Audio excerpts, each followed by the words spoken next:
이제 고민하라고 얘기하는 거예요. 종교개혁이 어떤 의미인지를. 예수님이 오셔서 상황이 바뀐 겁니다. 그죠? 자, 그러면 이 의식적인 예배가 예수님이 오셔서 어떻게 바뀐 거예요? 하여튼 우리는 들은 것 많아서 이제 아무거나 걸려라. 자, 이제 이 예수님이 오셔서 이 구약의 거룩법, 종교법, 도덕법 이런 모든 것들이 그리스도 안에서 성취된 거죠. 응?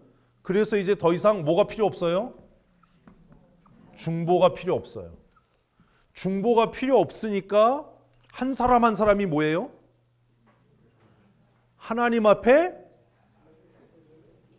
직접 나갈 수 있어요. 그것을 뭐라고 얘기한 거예요? 만인 제사장이라고 얘기한 거예요. 근데 만인 제사장 얘기하면서 중보 얘기하면 어떻게 해요? 만인 제사장 얘기하는데 목사님 개업 예배 와서 해주세요. 하면 어떻게 해요? 만인 제사장 얘기하는데 왜 삶은 안 그래요? 자, 만인 제사장이 좋겠어요? 이 시대가 좋겠어요? 이 시대가 좋아요, 바보들아. 왜냐하면 이 시대는 누구만 거룩하면 돼요? 제사장만 거룩하면 돼요. 네? 만인 제사장이 되면요, 내가 거룩해야 돼요. 어떤 게 힘들어요? 이 시대는요, 안식일만 지키면 돼요. 절기만 지키면 돼요. 이제는요, 매일이 거룩이에요. 매일이. 어떤 게 더 쉬워요? 거꾸로 생각하는 거예요. 구약이 훨씬 쉬워요. 구약 사람들 힘들었겠다. 월삭을 지키고 절기를 지키고 아이고, 우리가 훨씬 힘들어요. 왜냐하면 지불된 대가가 다르기 때문이에요. 그래서 예수님께서 모든 것을 완성하셔서 만인제사장이란 얘기는 더 이상 하나님과 너 사이에 중보자가 필요 없다가 만인제사장이에요.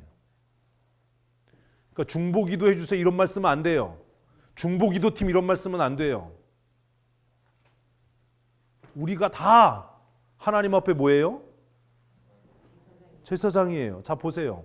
구약에는 제사장이 잘못하면 예배가 받아들여지지 않았어요. 그러니까 누구 탓하면 돼요? 제사장이요.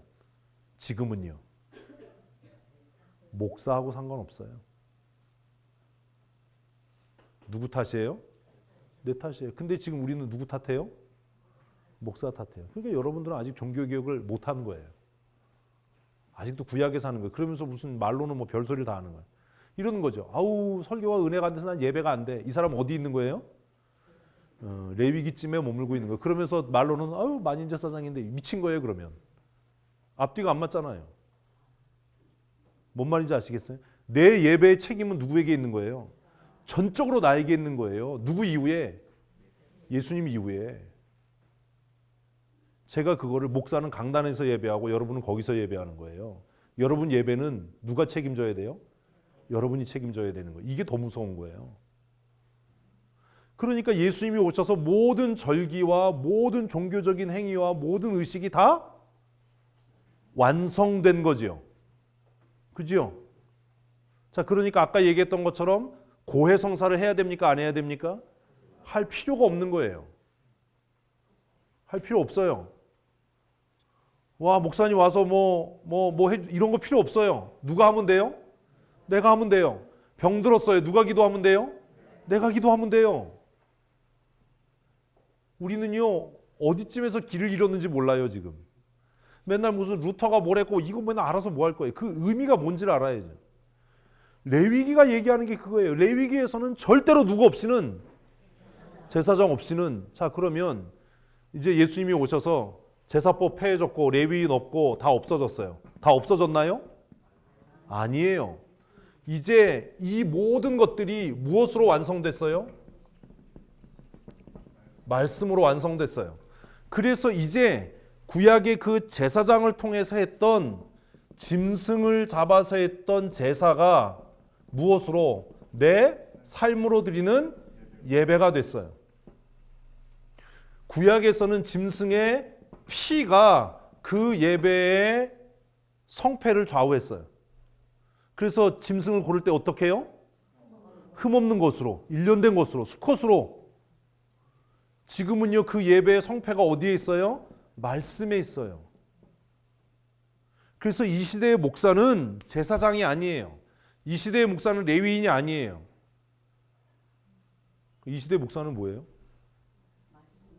네. 이해되셨어요, 이제?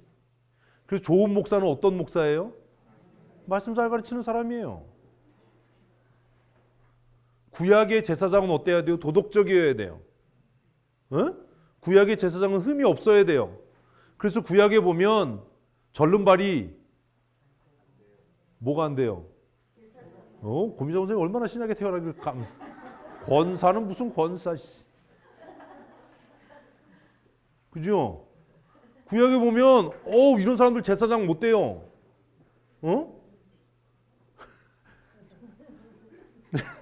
신약에는 이게 이제 없는 거야, 이제. 그러면 지금 구약에 있었던 제사장의 직무나 레위인의 직무, 그 기능이 다 폐해진 건가요? 아니에요. 그죠? 안경 쓰면 안 되지요. 하여튼 나빠 아주. 신약에서는 그래서 그 직분은 없어졌지만 기능은 살아 있는 것으로 보는 겁니다. 그래서 어떤 사람들이 아니 무슨 지금 이 시대에 제사장이 어디 있어, 레위인이 어디 있어 이렇게 얘기하지만 진짜 무식한 소리 하는 거예요. 지금 이 시대에 목사에게는 이들이 가지고 있었던 뭐요? 기능. 자, 장로라고 하는 것은 기능이지요. 그죠? 모든 성도가 그리스도 안에서 평등하지요. 그러나 장로의 기능은 독보적이지요. 목사도 성도지요. 그죠? 그러나 목사의 기능은 여전히 있어요. 그래서 아까 얘기했던 것처럼 아니 그럼 우리가 다 기도할 수 있는데 왜 목사님이 신방하냐? 이제 이해되셨어요? 기능이다, 기능. 성도를 위해 기도하고 그들을 말씀으로 양육하고 바른 길로 인도하는. 그래서 목사에게는 선지자적인 기능과 제사장적인 기능이 함께 있는 것으로 본다라는 거예요. 그래서 목사는 행정의 책임자이고 말씀의 책임자인 겁니다. 이게 장로교 정치예요. 그래서 이 레위기가 굉장히 중요합니다. 레위기가. 레위기의 이런 예전이 어떻게 그리스도 안에서 완성됐는가? 그럼 천주교의 문제가 뭐예요? 예수 그리스도의 십자가를 인정하지 않는 거예요. 아직도 하나님과 우리 사이에 중보자가 필요하다면 예수님은 헛죽은 거예요. 이해되셨어요, 이제? 아직도 태어나면서부터 죽을 때까지 전 과정을 교회가 관할하고 교회의 권위 아래, 치리 아래 있어야 된다라고 하면 우리에게는 예수님의 또 다른 중보가 있는 겁니다. 예수님은 우리의 중보가 아닌 겁니다. 그래서 천주교가 문제가 있는 거예요. 그래서 개혁이 필요했던 거예요. 만인제사장이 뭔지 사람들이 몰라요. 말로 떠들긴 하는데 그게 뭔지를 몰라요. 만인제사장은 무서운 얘기예요. 과거에는 레위인이 잘못해서 제사가 연락이 안 되니까 내 책임이 아니었어요. 지금은요 100% 내 책임이에요. 예배가 안 돼, 이거 내 책임이에요. 뭐 예배가 은혜가 안 돼, 구약에서는 뭐 제사장이 잘못했어, 목사가 잘못해서 은혜가 안 돼, 이게 성립이 되는데 신약에서는 100% 내 책임이에요. 그게 만인제사장이 무서운 얘기예요. 레위가 이제 이렇게 끝나요. 큰일 났네. 민수기 신명기는 안 해도 되죠? 네? 또 뭘 또 내야 되는. 하여튼 빨리 끝내라 이거지. 응?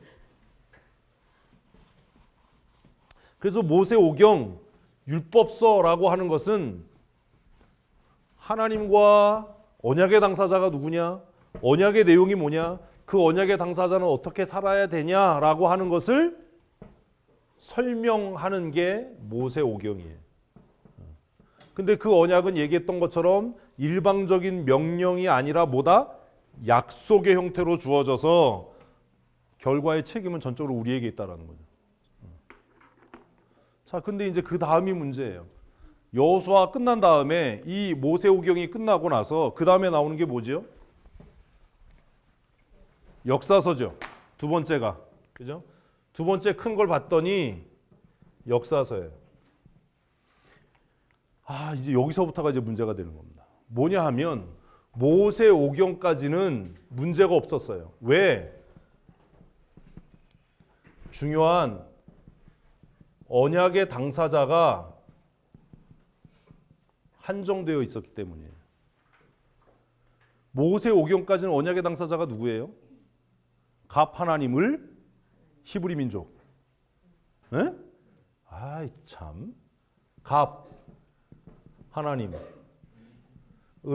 누구요? 히브리 사람들. 이렇게 된 거죠. 문제가 없었어요. 그러니까 역사를 기록하는 방법이 달라요. 그런데 역사서에 왔어요. 문제가 생겨요. 무슨 문제가 생겨요?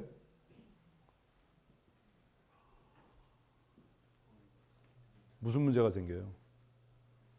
자, 문제가 어디서 생기나 한번 봅시다. 여호수아 문제 없죠? 여호수아 설명하면 한참 걸리는데 이제 넘어갑시다. 여호수아 문제 없어요. 그 다음에 뭐예요? 사사기 문제 없죠? 그 다음에 뭐예요? 룻기는 그냥 이거는 그냥 꼽살이죠. 그 다음 뭐예요? 사무엘도 문제 없죠? 그 다음 뭐지요? 열왕기 역대기가 문제예요. 자, 사무엘에 오니까 다윗이 등장하고 다윗의 아들 솔로몬이 왕이 돼요. 근데 깽판을 쳤잖아요. 하나님께서 그 사람에게 계속해서 경고를 하십니다. 그러면서도 하나님 뭐라고 얘기하면 내가 너희 아버지 다윗과 뭐 했기 때문에 언약을 했기 때문에 내가 이 언약을 파기할 수 없어. 근데 안 들어요. 그래서 솔로몬 시대가 지난 다음에 이스라엘은 북쪽에 이스라엘과 남쪽에 유다로 갈라집니다. 국토는 거의 반반이에요. 근데 말을 안 들어요. 그러니까 북쪽의 이스라엘이 19대 왕조 만에 722년인가? 723년인가? 이때 망해요. 이걸 망한 걸 보고 남쪽 유다가 정신을 차려야 되는데 얘도 정신을 못 차려서 얘도 19대 왕조 만에 583년인가요? 580, 하여튼 500 몇 년에 망해요. 두 나라가 다 망해요. 망해서 어떻게 됐어요? 포로가 되죠.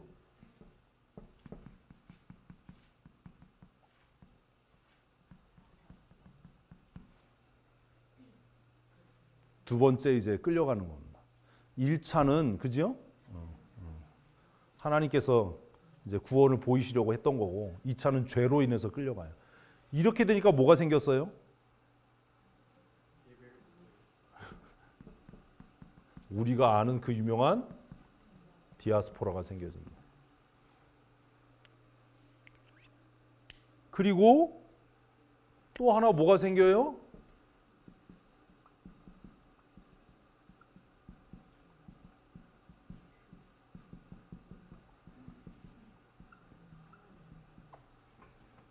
굉장히 중요한 전기예요. 얘가 생겨요.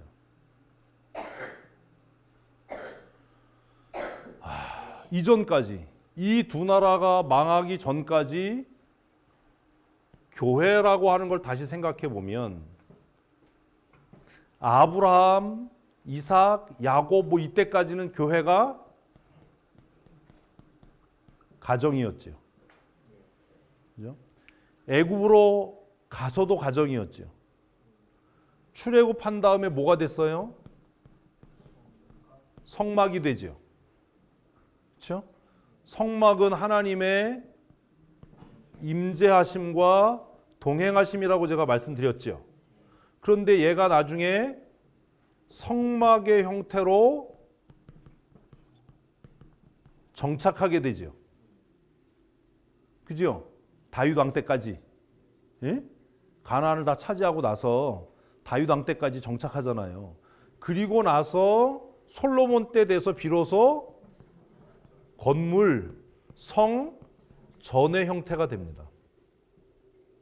이렇게 되면서 타락하기 시작하는 거예요. 성막일 때는 하나님의 임재와 동행이 굉장히 중요했고 그 나름대로의 기능을 이스라엘 백성들이 볼 수 있었어요. 그죠? 그런데 정착하면서부터 그 기능이 점점 약화되기 시작했어요. 어떻게 약화됐냐 하면 이때는 하나님이 우리와 함께 하신다였어요. 그런데 이렇게 되니까 어떻게 됐어요? 하나님은 그곳에 계신다가 됐어요. 달라졌죠? 굉장히 큰 차이가 생겨지는 거예요. 이때까지는 하나님이 우리와 함께. 하나님이 우리와 함께. 근데 정착하고 나니까 사람들이 그곳을 바라보면서 뭐라 그러는 거예요? 하나님은 그곳에, 우리는 이곳에. 그렇게 되니까 이제 무슨 생각이 들어요? 하나님 못 봐. 내가 하나님이 안 보이니까. 생각이 바뀌어가는 거예요. 그러니까 이제 어떻게 돼야 돼요? 허물어야죠. 네? 망하는 거예요. 성전이 파괴됐어요. 성전이 파괴돼서 디아스포라가 되고 나니까 그때서야 뭐가 그리워요? 그 제사가 그리운 거예요. 그 예배가 그리운 거예요. 아, 이러다가 우리가 하나님의 백성으로서의 정체성을 잊겠다. 그래서 이때 만들어진 것이 회당이에요. 회당과 성전은 엄청나게 큰 차이가 있죠. 성전은 한 곳인데 얘는 많아요. 어? 이건 하나님의 임재의 상징이었는데 회당은 뭐예요? 결속의 상징이에요. 유니티의 상징이에요. 어? 여기에서부터 무슨 개념이 나오냐 하면 나중에 보편교회의 개념이 나와요. 보편교회라는 말을 영어로 쓴 게 캐톨릭이에요. 캐톨릭. 회당은 여러 곳에 산재해 있습니다. 그러나 회당은 몇 개죠? 하나이어야 합니다. 이해되세요? 그래서 어느 회당에서 성인식을 했던지 그는 유대인입니다. 네? 그러니까 유대인 중에 흑인도 있고 백인도 있고 유럽계도 있고 이렇게 되는 거예요. 아프리카계도 있고 흩어진 유대인들에 의해서. 근데 이제 문제가 생겼어요. 뭐가 문제가 생겼어요? 그 땅에 남아 있었던 얘네들이에요. 자, 이 시대가 지나고 난 다음에 하나님의 약속처럼 고레스라고 하는 사람이 등장하지요. 그래서 뭘 얘기합니까? 포로 귀환이 생깁니다. 돌아오고 나니까 문제가 생기지요. 무슨 문제가 생겨요?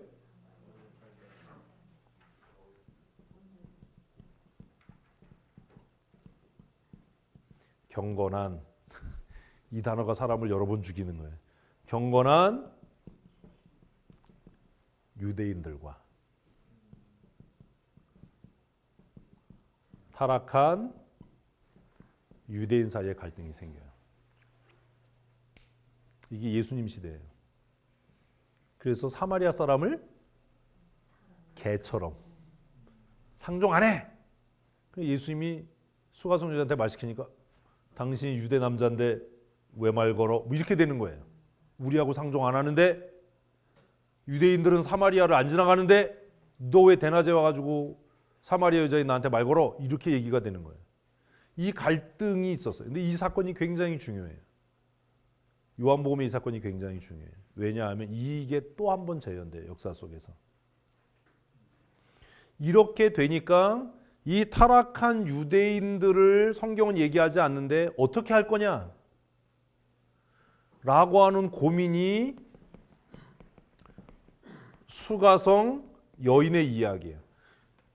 예배 시간에는 이 이야기를 예배에 관한 것으로 밖에는 이야기를 하지 못하지만 사실 이것이 문화 충돌이고 인종적인 충돌 현상이었어요. 전통적인 유대인들, 경건한 유대인들은 사마리아 사람을 개처럼 취급했어요. 그런데 예수님은 사마리아의 아주 중심 수가에 가셔서 그 여자를 만나서 그 여자를 뭐라고 얘기해요? 이 여자가 오늘 아브라함의 후손이다라고 얘기를 해요. 이 여자가 구원받았다라고 해요. 그러면 예수님의 제자들은 사마리아 사람들이 이제 어떻게 취급해야 되죠?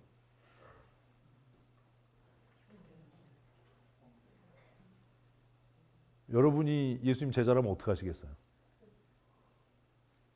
우리니까 성경을 신화로 읽는다니까요. 성경 이거 모르는 거 아니잖아요, 다.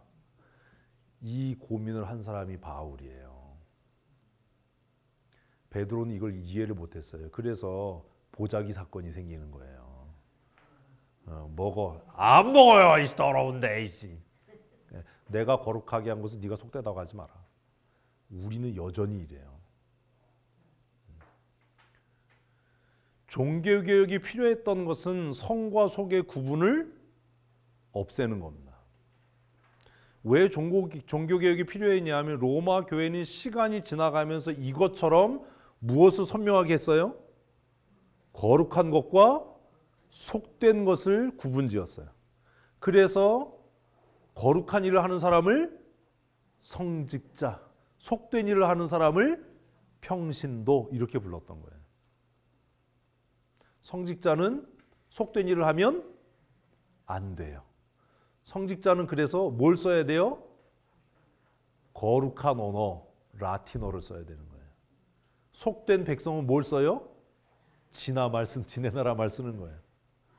거룩한 성경은 절대로 각 나라 말로 번역되면 안 돼요. 거룩한 책이니까 라틴어로만. 이해되셨어요? 그래서 그 선을 걷던 거예요. 그래서 그들은 로만 칼라를 했어요. 우리가 성직자야. 너희는 다 속돼. 속돼. 이 고민이 사실 여기에서부터 있었던 거예요. 유대인들은 이 사람들을 짐승 취급했어요. 속되다. 근데 예수님은 직접 찾아가셔서 그 속된 사람들 중에 가장 타락한 죄장아찌 같은 남편을 6명이나 둔 그 여자를 만나신 거예요. 정말 충격적인 사건, 문화 충격인 거예요, 얘가. 제자들이 왔는데 그 상황을 보니까 기도 안 찬 거예요. 우리 선생님 미쳤나 보다. 지금 바리새인들이 지금 그렇지 않아도 잡아 죽이려고 하는데 미쳤나. 그래서 성경 뭐라고 얘기하면 감히 예수님께서 뭐라고 말씀하셨는지 묻는 자가 없더라. 그 얘기를 우리는 경건하게 받아들이는 거예요. 그 얘기가 뭔 얘기예요? 우리식으로 표현하면 기가 차고 코가 차서 할 말이 없다.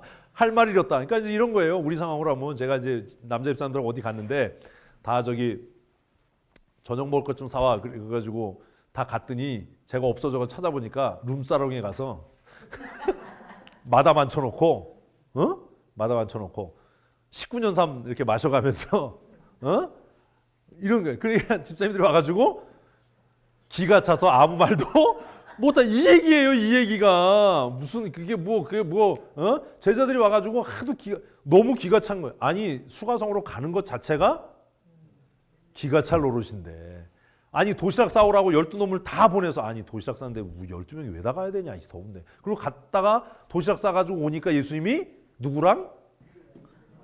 그 유명한 여자랑 앉아가지고 말을 트고 있는 거예요. 다 알았을 거예요. 이 여자의 소문이 얼마나 났겠어요, 얼마나. 아니 성경에 없는 이야기들을 우리가 한번 생각해 보자는 거예요. 이미 이 여자가 소문이 얼마나 파다하게 났겠어요. 수가성에 이런 여자가 있다더라. 수가성, 그러니까 대표적으로 타락한 여자의 원흉 아니겠어요. 그 시대에 남편이 6명이야. 이러면 이건 뭐 토픽감의 날. 갔다 오니까 웬 여자랑 예수님이 앉아 얘기를 하는데 기가 막힌 거예요. 근데 제자들은 더 놀라운 걸 보죠. 뭘 봐요? 뭘 기대하세요? 이 여자가 갑자기 메시아를 만났다고 소리 지르면서 뛰어가는 거예요. 제자들은 그때까지 예수님을 어떻게 생각했을까요? 좋은 선생님, 율법 선생님, 새로운 걸 가르치는 분? 이분 따라다니면 어떻게 한 자리 할 수 있을까나? 이런. 근데 이 여자가 그 여자 입에서는 도저히 나올 수 없는 말을 하는 거예요. 오늘 내가 메시아를 만났다. 구약 전체가 얘기한 메시아를 만났다. 그 마을로 뛰어들어가는 거예요. 충격이죠. 자, 그럼 한번 생각해 보세요. 이제 이 다음 사건이 문제야. 성경은 여기에 대해서 얘기를 안 해요. 뭐가 문제겠어요? 오늘 얘기는 이렇게 중구난방이에요. 이 수가성에 변화가 생겼어요. 무슨 변화가 생겨요? 그 뒤에를 읽어보면 그 동네 사람들이 나와가지고 야, 이제 우리가 예수를 믿는 건 네 말 때문에 믿지 않아. 우리가 그분 말씀 들으니까 이분이 진짜 메시아야. 그러면 보세요. 이 수가성 사람들이 회심을 하죠. 그러면 어떻게 돼야 돼요?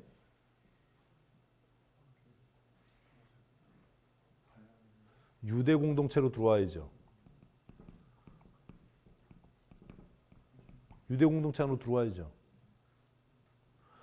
아니 굉장히 중요한 거예요, 이게. 유대 공동체 안으로 들어와야죠. 어떻게 들어오죠?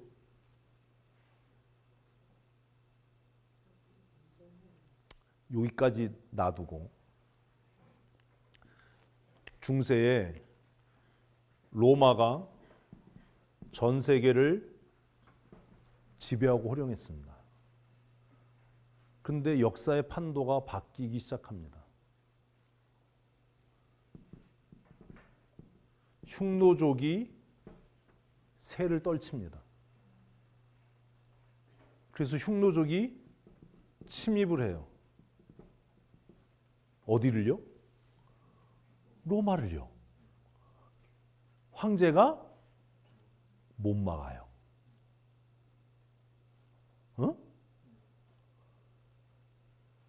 로마가 야만족에게 짓밟히게 됐어요. 그때 나가서 이 문제를 해결한 사람이 교황이에요. 그래서 교황권이 강화되는 거예요. 흉노족의 침입이 끝난 다음에 반달족이 일어나서 로마를 쑥대밭으로 만듭니다. 이 얘네들은 좀 정신세계가 독특해요. 문화유적에 낙서를 해요, 얘네들은. 파괴하고. 그것을 우리가 뭐라고 그래요? 뒤에다가 ISM 붙이면 뭐가 되죠? 이즘, 반달리즘이 되는 거예요. 그 지금도 지하철 이런 데다 막 낙서하고 공공기물 훼손하고 이런 걸 뭐라고 그래요? 도대체 몰라요. 반달리즘이라고 그래요. 반달족이 들어와가지고 그 짓을 했어요. 로마에 들어와서. 그 유서 깊은 도시, 문화의 도시에 들어와서 막 문화재를 파손하고 낙서를 하고. 근데 이 황제가 못 막는 거야, 이거를. 근데 레오 1세 교황이 가서 꼬드겨요. 야, 그러지 마. 보존해야 되잖아, 자식들아. 니네 그러니까 임마 야만족이라고 임마 욕먹는 거야, 임마. 이래서 회유를 해요. 게르만족에 의해서 결국 로마는 망합니다. 그죠? 야만족에 의해서. 어? 성경이요 허공에 있는 게 아니잖아요. 역사 속에 있는 거잖아요. 근데 이제 무슨 일이 생겼냐면 이렇게 되니까 이 야만족들의 최고의 꿈이 뭐겠어요? 에이, 권사님이 야만족 족장이야. 꿈이 뭐겠어요? 그러니까 야만족이 아니라서 그래요. 이 사람들은 막 거칠게 살았어요. 어? 로마에 와서 보니까 여자들이 천사야. 이해 안 되세요? 자기 여자들은 막 양 끌고 귀족이 아니고 자기 여자들은 막 손이 막 우락부락하고 손마디가 막 굵고 옆에 가면 소똥 냄새 나고 막 이런데 에? 아니 그렇잖아요. 근데 로마에 와 보니까 귀부인들이 너무 고상한 거예요.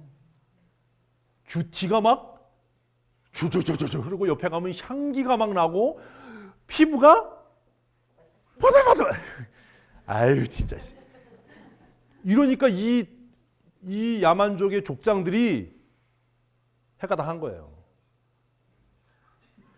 그러면 어떡하겠어? 박민철 집사 같으면. 응? 저무 새끼가. 그 로마의 귀족의 딸들을 아내로 맞이하기 시작해요. 응? 이해됐어요? 소원이 그거잖아. 아버지가 나는 아니래도 내 새끼는 품이 있는 며느리를 맞이하고 싶잖아요.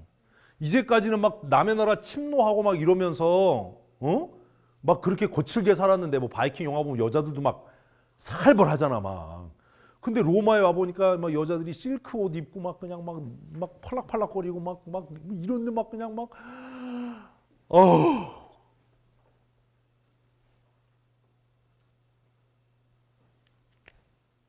313년에 밀라노 칙령이 공포되면서 기독교가 자유화되죠. 그 380년쯤에 로마가 기독교 국가가 됩니다. 그러면 이 사람들이 침략했을 때가 400년경인데 서로마가 망한 게 450년경이거든요. 이 사람들이 맞아들인 귀부인들, 귀족의 딸들은 다 뭐겠어요? 다 기독교인이지. 다 기독교인이지. 왜냐하면 얘기가 막 중구난방인데 이제 이해를 하셔야 돼요. 예수님의 제자들이 끝까지 살아남은 제자가 누구죠? 그치. 어떻게 알았어 그건 또. 요한이잖아요. 요한이 죽기 전 63년에 아주 유명한 황제가 등장해요. 고양이 이름을 갖고 계신 분. 네로. 이 63년에 네로가 등장해서 이때부터 303년, 308년까지 세계사의 유명한 10대 박해가 시작됩니다. 네로, 도미티안 뭐 이런 황제들이 등장해서 이때부터 수없이 많은 순교자를 냅니다. 예수님의 제자들 뭐 폴리갑을 비롯해서 폴리갑이 요한의 제자거든요. 우리가 뭐 사도라고 얘기하는 수없이 많이 죽어요. 그러다가 콘스탄틴이 전쟁을 나가다가 꿈을 꾸죠. 몰라도 이럴 땐 그냥 아는 척 꿈을 꿔요. 네가 이깃발 나가서 싸우면 이길 거야. 뭐 이런 꿈. 십자가 그려져 있는 꿈. 그래가지고 회심을 해요. 전쟁에서 승리하고 돌아와서 313년에 밀라노 칙령을 발효를 해서 기독교를 뭐해요? 공인합니다. 이 63년부터 303년까지 굉장히 많은 순교자를 내는데 이때 예수 믿는 사람들이 나 예수 믿어요라고 말 못하니까 물고기 그렸던 거예요. 응? 아이고. 익뚝스. 주는 그리스도시요 살아계신 하나님의 아들입니다. 그래서 목걸이에서 걸고 다니고 땅바닥에다 뭐 그러고 따라가면 또 카타콤 가서 예배하고 막 이랬어요. 모든 사람들이 지하로 다 숨어들었어요. 이때 핍박받는 시대. 이때가 신앙의 절정기예요. 근데 313년에 공인되고 나니까 개나 소나 다 예수 믿는 거예요. 응? 380년에 기독교가 공인되고 나니까 국가가 세금을 면제해 주는 거예요. 성직자 세금 내지 마. 그래서 한참 중세의 유럽의 영토의 80%가 교회 거였어요. 천주교가 부자인 이유가 그거예요. 지금 영국도 가면요, 웬만한 땅은 다 성당 거예요. 그러니까 귀족들이 뭐 하겠어요? 이제 예수 믿는 것뿐만 아니라 아들 하나쯤은 사제로 만들어야죠. 신부가 목적이 아니라 교황을 만들어야죠. 그래서 20대 때 주교가 되는 사람이 생겨요. 권모술수를 통해서, 돈을 통해서. 기독교가 공인되면서 타락한 거예요. 그래서 아주 권력 있는 사람들은 다 집안에 하나씩을 다 사제를 만들고 신학교에 보내고, 우리 지금 상황하고 똑같은 거잖아요. 목사 되면 웬만한 직장생활 하는 것보다 낫다라고 생각하잖아요. 아니, 서울대 나와서 왜 목사를 해요? 하나님 주신 은사대로 살아야지. 목사는 좀 모자란 사람들이 해야 돼요. 잔머리 안 쓰고 그냥 좀 모자라고 이래야지. 잔머리 자꾸 쓰면, 이래서 중세가 타락한 거예요. 공부 많이 한 놈들이 다 신부가 되니까, 뻑하면 다 신부가 되니까. 공부 많이 하고 머리 좋은 놈들이 신부 되니까 그 다음 무슨 생각하겠어요? 어떻게 하면 돈도 모으지? 어떻게 하면 돈 긁어내지?